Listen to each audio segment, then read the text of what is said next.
Hey, everyone. What's going on? Lauren Sisler here with AL.com, here to recap the Auburn, Georgia game, week 3 of the SEC college football season on its way. In our Monday edition of Alabama or Auburn SEC Insider. See, I did that again because I didn't change my notes. Auburn SEC Insider presented by All South Appliance Group. Auburn takes 7th straight loss in Athens, 27-6, dropping to number 13 in the polls. And to chat with us about the Auburn game as they leave Athens and get ready to head back home to take on Arkansas at home in week 3 of the season. Tom Green, thank you so much for joining us. And Tom, sigh of just a deep sigh. What happened to the Tigers offense, my friend? It was basically a no-show. It was not good at all. It was one of the worst offensive performances by this team in the last 4 years. They haven't been held to that few yards since their loss to Clemson in 2017. They haven't been held without a touchdown since the loss to Mississippi State 2 years ago. They just, looked out of sync. They couldn't establish any sort of run game. Bonex was, under pressure all night. That offensive line was, just a mess against Georgia's very, very good defensive front. And, they just couldn't really find a rhythm. They got a little bit in the second half, but they just couldn't finish drives at that point. Yeah, and you look at 216 yards of total offense. And, I think here's the thing. When you look at their performance against Kentucky, they sort of laid out the groundwork for what we might see from Chad Morris, the first-year offensive coordinator under Auburn. And then I think that we just saw some things kind of slip through the cracks for Auburn and some things that maybe, we had some hope. We saw some great things.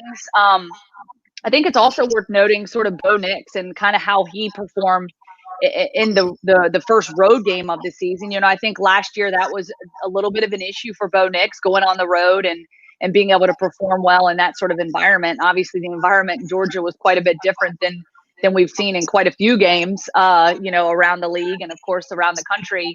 But, just to be able to, I guess the thought process is you get a quarterback, you see some maturity, you hope that groundwork has been laid. And unfortunately, he called himself out, just for making some plays. So just overall, kind of what were your thoughts on how he sort of delivered the football and or lack thereof, to be able to get the playmakers the ball and do what they needed to get points on the board?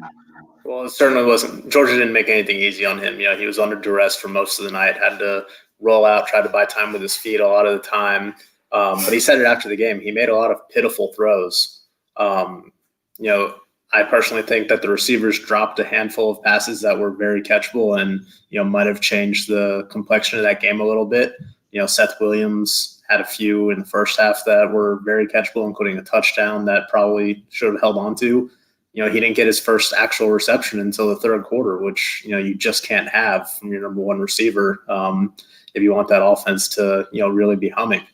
But yeah, no, Bonex, we saw a lot of the same struggles that he had last year on the road. Some happy feet, just some throws that he should be making. He overthrew Anthony Schwartz on a couple of deep balls that, again, could have just provided a spark for that offense and kind of changed the game a little bit. But yeah, no, it certainly was not what we expected to see from Bonex, especially after showing some promise in week 1 against Kentucky. Yeah, and his comments were, they played about as good as they could play. We played about as bad as we could play. We just got beat. That's really all you can say about it. And so before we move over to the defensive side of the football, just your overall thoughts on the offensive line and how this, kind of poses a concern, for the remainder of the season. Obviously, offensive line having a lot of challenges, a lot of struggles, a lot of inexperience there. And a lot needs to happen in order for this offense to kind of turn things around and give guys like Bonex and obviously the running game a chance to succeed and defeat teams like Georgia, who bring one of the best defenses in the country. Yeah, I mean, we knew coming into the season that this offensive line was going to be, a rebuilding project. It was going to be a work in progress. They got to replace 4 of their 5 starters up front, only bringing back Nick Brahms.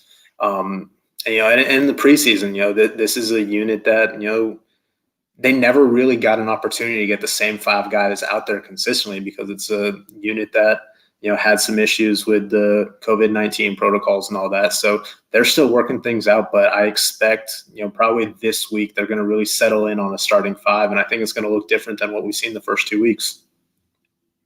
All right. So talk about the defensive side of the football. Sort of your assessment of them, grade them out from this performance. Obviously, a Kevin Steele-led defense. Again, we saw some good things in week 1 against Kentucky. We saw some cracks in the foundation. And like most teams, and obviously specifically for Auburn, it's kind of to be expected the first time out of the gates, but hoping to see improvements. That's the goal each and every week, to see improvements. And unfortunately, the Tigers really just could not close the gaps. They could not get enough pressure on the quarterback, and that seemed to be a glaring issue here in Auburn's second game of the season. Yeah, I mean, the defense, right off the bat, they were without one of their starting cornerbacks, who was the SEC Freshman of the Week last week, and Jalen Simpson dealing with a little, I think, hamstring injury it is. And then, after the first drive, they lose one of their starting safeties. Smoke Monday gets called for targeting. So, they were already a little bit depleted there on the back end. And then, I think the most glaring thing for them is they just couldn't get off the field on third downs. We saw that in the first half against Kentucky. They struggled with that before they kind of turned it around in the second half. But then it was not great this week against Georgia. Sorry, my dog's going a little wild. I was about to say that the pup. He's got something to say about it too. Come on. Yeah, no, they really struggled on third downs. They finished with a worse third down defensive stop rate than they did last week against Kentucky. Through the first 2 weeks, they had the nation's worst third down defense. They're allowing almost 64% conversion rate. And, under Kevin Steele, they've never allowed more than 35% for the season. So it's definitely an area of concern for Auburn, and something that, they really need to address moving forward. No doubt about it. Now, let's go to the bright spot. There's a guy on the team. First of all, his name is amazing, Tank Bigsby. The probably the lone bright spot on this football team, or at least the bright spot that we saw in this matchup against Georgia. He, is a 4-star prospect and making his first career start. What were your thoughts on Tank Bigsby and sort of projecting what he could potentially do in terms of impacting this Auburn offense moving forward? I know. I mean, his emergence is, definitely something that I think that this team can build on. He led the team both in rushing yards and receiving yards. He only had, I think it was 34 or 31 rushing yards, but it was on 8 carries. But, I think 6 of those 8 went for at least 6 yards. Only one of them was stopped behind the line of scrimmage. He showed a lot of promise and just a whole lot of fight. We saw him prove to be a really good safety valve for Bonex. That's why he had 7 receptions on 8 targets.